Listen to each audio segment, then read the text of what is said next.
Bonsoir à tous, j'espère que vous allez bien.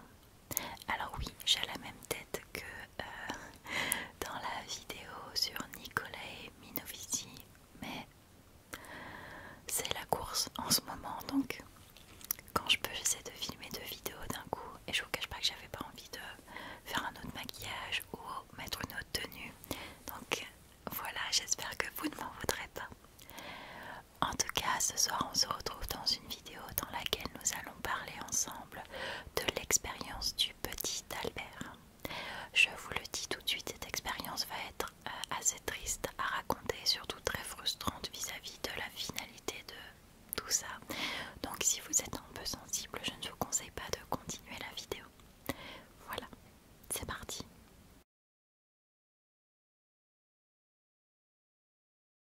L'expérience Little Albert, Petit Albert, donc l'expérience du Petit Albert en français, est une expérience que les psychologues du XXe siècle interprètent comme une preuve du conditionnement classique chez l'homme.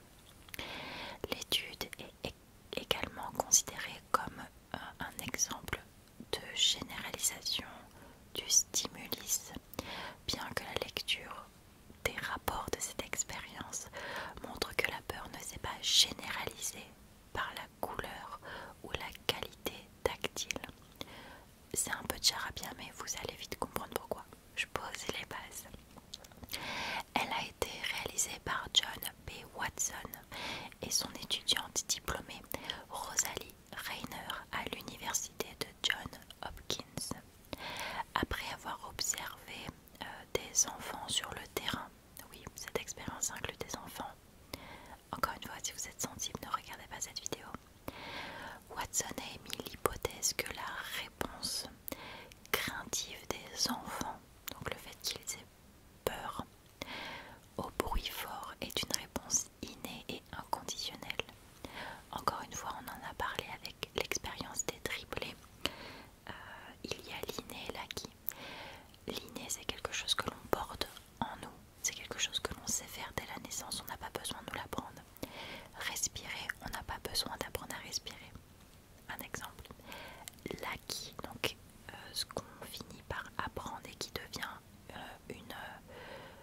une tâche acquise, c'est par exemple marcher, parler, écrire. Ça, un bébé qui vient de naître ne sait pas le faire naturellement, on doit lui apprendre à faire ça. Et donc selon Watson, le fait que les bébés et enfants en très bas âge aient peur d'un bruit fort, c'est quelque chose qu'ils portent en eux, c'est inné, c'est pas quelque chose qu'on leur apprend.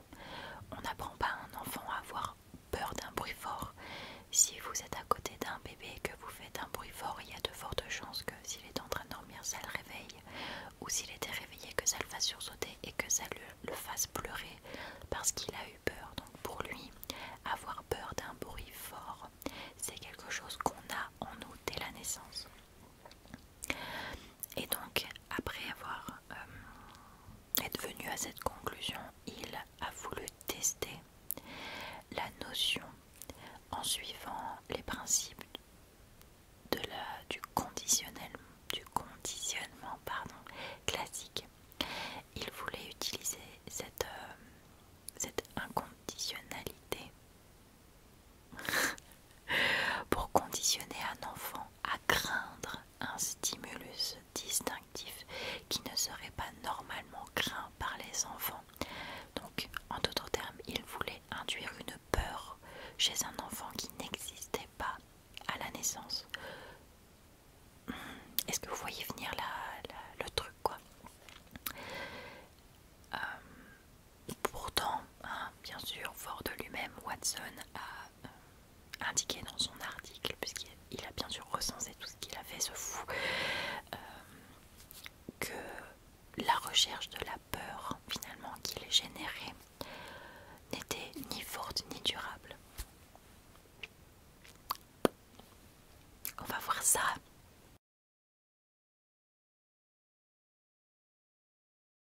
L'objectif de Watson et Rayner était, dans un premier temps, de soigner une phobie chez un enfant émotionnellement stable. Donc leur but c'était pas de soigner la phobie par exemple du bruit, ils voulaient soigner une phobie qui est devenue un acquis. Par exemple, il y a des personnes qui ont peur des gros chiens, non pas parce que des gros chiens les ont attaqués, mais parce qu'en se promenant tout petit avec leurs parents dans la rue, il y a un chien qui est passé sans forcément être méchant ou aboyer. Le parent a eu peur, a soulevé l'enfant du sol, a commencé soit à courir, soit à crier, soit à s'énerver. Et l'enfant a perçu ça comme ce chien, enfin cette chose-là, donc un gros chien, c'est dangereux. Donc ils en développent une phobie. Est-ce que vous me suivez? J'espère. Donc pour eux le but à la base c'était de soigner les phobies comme ça, des choses qui ne sont pas innées. Un bébé n'a pas automatiquement peur d'un chien, mais qui ont été induits dans leur esprit dû à des expériences ou à des contacts. Voilà. Pour cette étude, ils ont donc choisi un nourrisson, un nourrisson de 9 mois à l'hôpital. L'enfant a été appelé Albert pour l'expérience, on lui a donné un autre nom. Voilà. Avant l'expérience, Albert a reçu une batterie de tests émotionnels de base.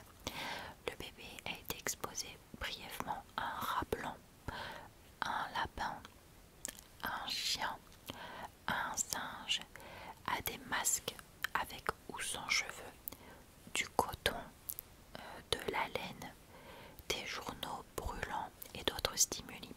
Donc ce bébé de 9 mois, comme vous vous en doutez je pense, n'a montré aucune crainte, aucun signe de détresse vis-à-vis de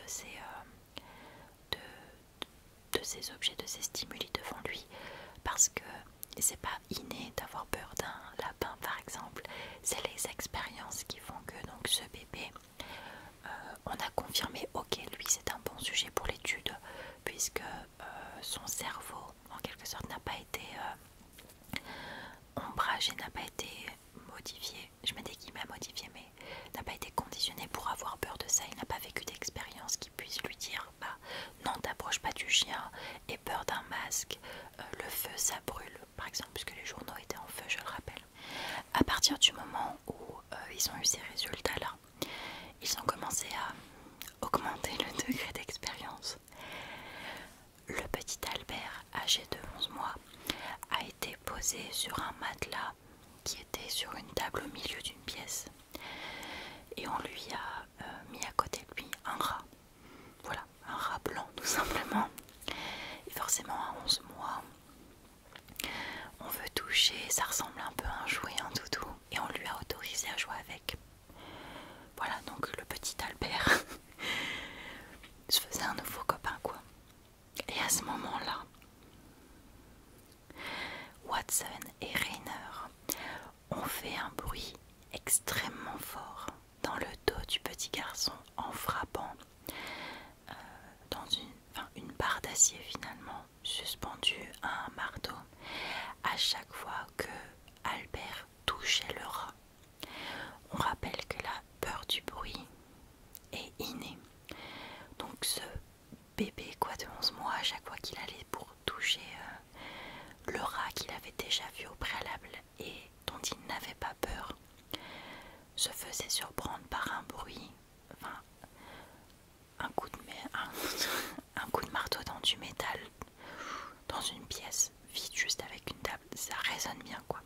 Sans grande surprise, Albert a répondu au bruit en pleurant et en hurlant et en montrant des signes distinctifs de la peur. Après plusieurs sessions, oui ça a duré, Albert a été mis face au rat seul et il a immédiatement montré des signes de détresse. Donc ce petit garçon qui allait très bien jusqu'alors et qui jouait avec le rat sans crainte, sans peur, sans se dire peut-être que cet animal va me faire mal, et l'animal qui n'a absolument rien fait de mal au petit Albert, on lui a créé une crainte, une phobie. Est-ce que vous comprenez pourquoi cette expérience, selon moi, est vraiment ultra traumatisante? En fait, Albert a tout simplement associé le bruit qui lui faisait peur à l'animal devant lui. C'est comme ça finalement qu'une phobie est née. Les conséquences de cette expérience ont rendu Albert non pas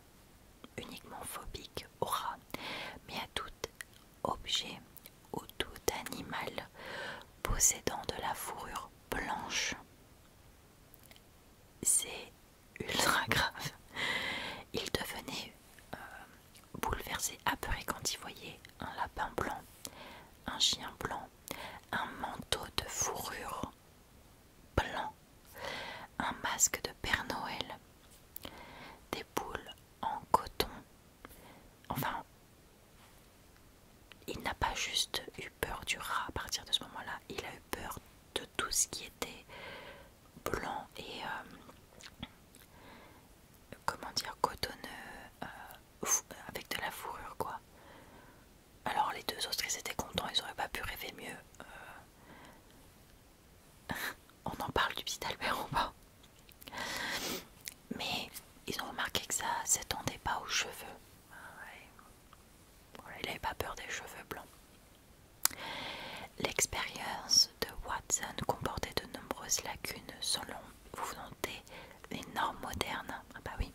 Par exemple, elle ne comportait qu'un seul sujet et qu'un seul témoin. Alors, je sais pas si je dois être contente qu'ils aient traumatisé un seul enfant ou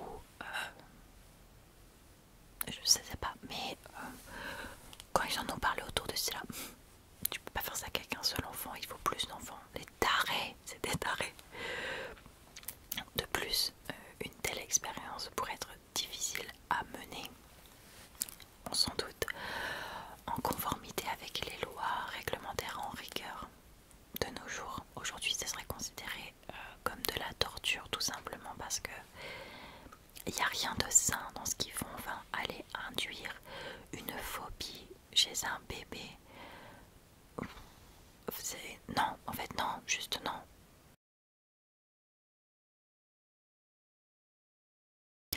Albert avait un tout petit peu plus d'un an à la fin de l'expérience et il aurait quitté l'hôpital dans lequel il était quelque temps après. Bien que Watson ait discuté de ce qui pourrait être fait pour éliminer finalement ses phobies et le rebooter le gamin, quoi, le remettre à zéro, il a choisi bien évidemment de ne pas le faire. Il a laissé repartir un bébé de 1 an et quelques dans la nature avec une phobie de tout ce qui est blanc, cotonneux ou à fourrure.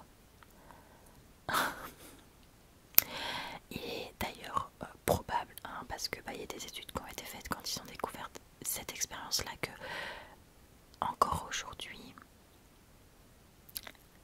le bébé en question qui est devenu un adulte, espérons-le qui va bien, est toujours la même phobie qui lui a été induite lorsqu'il était un nourrisson. Il a donné une série de conférences Watson parce que bien sûr, voilà, pour faire part de ses découvertes, il était très content le con, mais il a continué à faire des expériences par la suite pour éliminer dans ces cas-là la peur chez les enfants et a étudié un garçon nommé Peter qui avait 2 ans. Donc là, il est passé au level au-dessus, c'est-à-dire il aurait pas pu reprendre le même gamin, non, il a fallu qu'il en prenne un autre qui lui avait déjà des peurs installées en lui et il a essayé de les lui éliminer. Ce petit, étonnamment, partageait des craintes similaires vis-à-vis des lapins et de tout ce qui était à fourrure blanche. Il a réussi avec ses expériences à augmenter la tolérance de Peter face au lapin blanc en l'exposant à l'animal et en lui faisant parvenir des stimuli positifs. Donc là on n'est pas sur du je tape une barre de fer contre les murs, coup de marteau, etc. Éventuellement, le petit Peter a fini par se débarrasser de sa phobie, bien sûr. Mais les gens ont commencé à se dire attends, t'as laissé partir un gamin dans la nature comme ça avec ses phobies que tu lui as créé, il avait rien demandé le gosse. Il faut qu'on le retrouve en fait parce qu'il faut arranger ça, c'est pas normal quoi.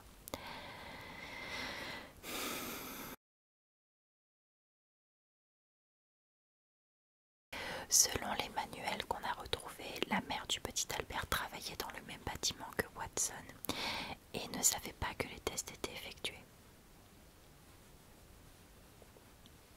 Ouais, quand elle l'a découvert, elle a emmené Albert et a déménagé, ne laissant personne savoir où ils allaient.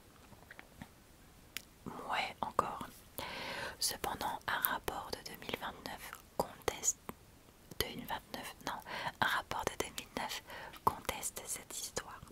Le rapport original indiquait que la mère du bébé était une nourrice à l'hôpital qui s'est peut-être sentie contrainte et incapable de refuser une demande que son bébé soit utilisé pour une expérience. L'allégation a été bien évidemment contestée avec succès dans un article qui a été publié. Après de longues recherches, parce que bon, on s'est dit il faut vraiment le retrouver, c'est quoi. Après de longues recherches, deux noms sont souvent revenus comme étant potentiellement les petits Albert, le petit Albert de cette expérience. C'est Douglas Merritt et William Albert Barger. Malheureusement, même s'il y avait des similitudes, on n'a jamais pu prouver à 100% que c'était eux, le petit Albert ou l'un d'eux, le petit Albert.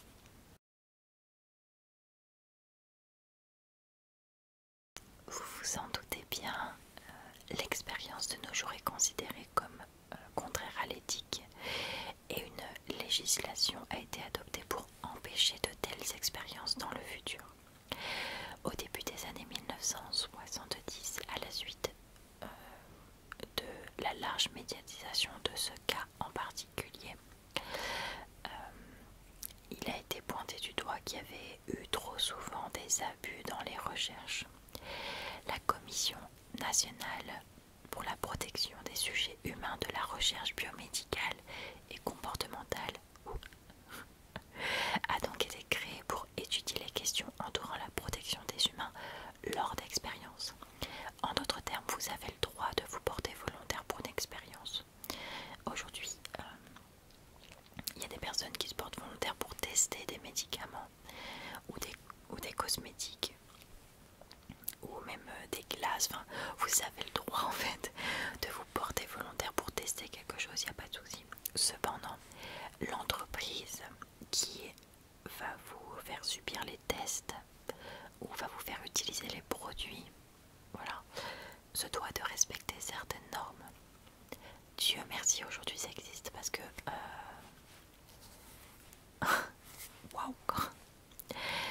Malheureusement, il est difficile de savoir ce qui s'est réellement passé pendant l'expérience du petit Albert, car il manque des preuves concrètes et qui ont sûrement été détruites par Watson et Rainer. On a les grosses lignes, celles que je vous ai présentées. Le petit garçon n'avait pas peur de lapins, chiens, etc.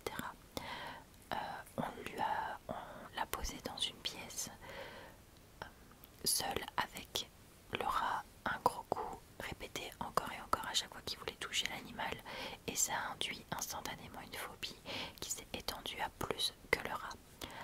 On ne sait pas s'il y a eu pire finalement. On ne sait pas si les animaux qui lui ont été présentés étaient toujours de bonne compagnie, si je puis dire. On ne sait pas si ils n'ont pas fait des tests plus poussés qui auraient pu mettre en danger la vie du petit Albert. Il y a plein de symptômes sur cette expérience, mais le peu qu'on en sait, on comprend, on sait que c'est à la limite de la torture, surtout le fait qu'il ait laissé repartir dans la nature sans soigner ce qu'ils avaient causé. Pourquoi tu fais ça? Pourquoi en fait ça te sert à quoi à part traumatiser un gosse? Tu le sais que ce que tu as induit, ça pourra psychologiquement être néfaste dans l'épanouissement de cet enfant puis ensuite de cet adulte. Tu l'as quand même laissé partir. Ça va pas du tout. Il y a eu un film apparemment qui a été tourné durant cette expérience, donc il filmait ce qu'il faisait. Ils ont essayé de regarder les bobines de film, mais c'est trop vieux malheureusement. L'image a fini par se détériorer, la bande s'est détériorée, et les quelques preuves qu'on aurait pu avoir, ne serait-ce que le visage du petit enfant, pour ensuite pouvoir, le diffuser, dire hey, on recherche cet enfant qui a vécu une expérience, peut-être qu'il se serait manifesté. Malheureusement, les images n'étaient pas assez nettes pour pouvoir le faire. Diverses sources, cependant, donnent des comptes rendus contradictoires des événements qui se sont passés et soulèvent la question sur l'estime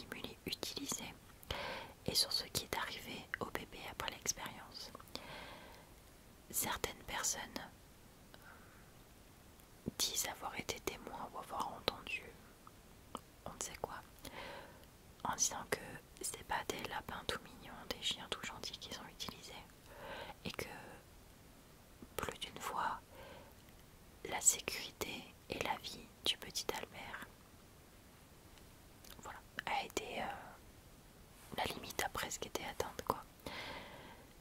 Et c'est tout. Oui, je sais, c'est très frustrant, un peu comme l'expérience sur les triplés. Personne ne sera jamais puni. Le petit Albert, on l'espère pour lui, va mieux et a pu se construire et construire une vie saine malgré les phobies qui lui ont été induites. Mais c'est tout, personne ne sera jamais puni pour ça. On va dire qu'il y a un peu un droit de veto, je pense, à une certaine époque. Parce que, comment dire, il n'y avait pas toutes ces législations. C'était un peu pump it up, faites ce que vous voulez quoi. Sauf que, malheureusement, il y a des humains qui ont souffert de tout ça. Surtout quand ça concernait les bébés. Étonnamment, hein, ce sont souvent des enfants en très bas âge qui n'ont pas de famille ou dont les familles en ont rien à faire, qui finissent par être les victimes de ces expériences et qu'on relâche dans la nature avec tous les traumas que ces situations ont pu causer. Les triplés par exemple qu'on a séparés à l'adoption, toutes les expériences en quelque sorte qui ont été faites sur eux, le fait qu'ils se soient retrouvés uniquement à 19 ans et que leur vie était complètement bouleversée au point que l'un d'entre eux saute la vie. Ce petit bébé de 9 mois qu'on a pris pour sujet d'expérience, auquel on a instigué des phobies assez importantes, hein, parce qu'avoir peur du Père Noël pour un enfant, enfin voilà, on s'entend quoi, et qu'on a relâché dans la nature sans même prendre le temps d'essayer de soigner ce qu'on avait fait sur lui. Voilà, on est sur ce genre d'expérience qui a sa part d'ombre. On ne sait pas jusqu'à où ils sont allés avec eux, on ne sait que ce qu'ils ont souhaité partager, et c'est ça le pire. Et heureusement qu'aujourd'hui il existe des organisations et des lois qui encadrent les sujets d'expérience, parce que c'était plus possible au bout d'un moment. Enfin, c'est plus possible quoi. Voilà. Écoutez, j'espère que cette vidéo vous a plu. J'espère que j'ai essayé d'adoucir les angles